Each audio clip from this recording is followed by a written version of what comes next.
નવસારીમાં પૂર જેવી સ્થિતિ સર્જાઈ હતી। શાંતાદેવી વિસ્તારમાં પાણી ઉતરતા વેપારીઓએ દુકાનોની સફાઈ શરૂ કરી તો વરસાદના પાણી ભરાતા પાન પાર્લર માલિકે ફ્રીઝ સ્ટેન્ડ પર ચડાવ્યું હતું। પાર્લરનો તમામ માલ સામાન માળિયામાં ચઢાવવો પડ્યો। પાણી ઉતર્યા ફરી જનજીવન રાબેતા મુજબ શરૂ થયું। સરકારે સહાયની જાહેરાત કરી પણ સહાય ક્યારે મળશે તે નક્કી નથી। પૂરના લીધે 50,000નું નુકસાન થયું છે। રાજ્યમાં પડેલા ભારે વરસાદના કારણે નવસારી સહિતના જિલ્લાઓમાં જે રીતે પૂરની સ્થિતિ હતી અને પૂર્ણા નદીનું જળસ્તર વધતા નવસારી શહેરનો શાંતાદેવી વિસ્તાર જે છે કે તે પાણીમાં ગરકાવ થયો હતો। પૂર જેવી સ્થિતિ સર્જાઈ હતી અને તેના કારણે શાંતાદેવી વિસ્તારની અનેક દુકાનો જે છે તે પાણીમાં ગરકાવ થઈ હતી।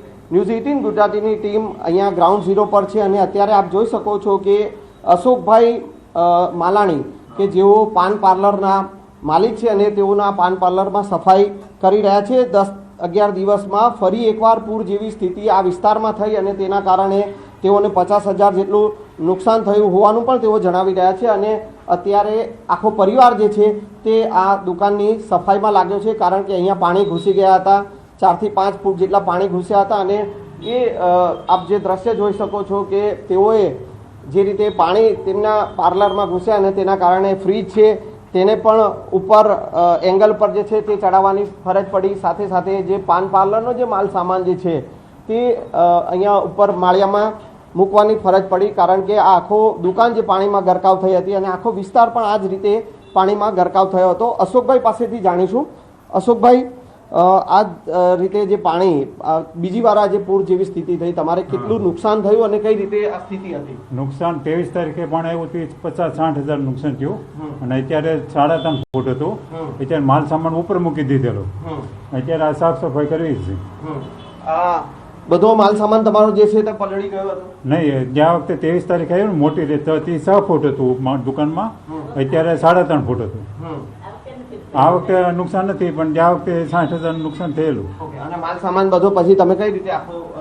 આ વખતે માલ સામાન ઉપર મૂકી દીધો હતો અભેરે ઉપર, ઓલી વખતે આવી ગયું હતું પાણી, આ વખતે નથી પડ્યું કાંઈ। બેન પણ છે, બેન પાસેથી પણ જાણીશું। જે રીતે બેન પણ જે છે તે સફાઈમાં લાગ્યા છે અને બેન પાસે પણ જાણીશું જે રીતે પાણી ફરી વાર તમારી દુકાનમાં ઘૂસી ગયા, કેવી સ્થિતિ હતી, આખું જે પાણી ભરાઈ ગયું અને એ રાત્રે જે પાણી ઘૂસ્યા હશે ત્યારે તમારે પણ અહીંયા કામગીરીમાં લાગી જવું પડ્યું હશે દુકાનોમાં બધું માલ સામાન ઉપર મૂકવા? હા, એટલે આ વખતે તો 3-3.5 ફૂટ જ પાણી આવ્યું હતું, અત્યારે તો કંઈ બગડ્યું નથી।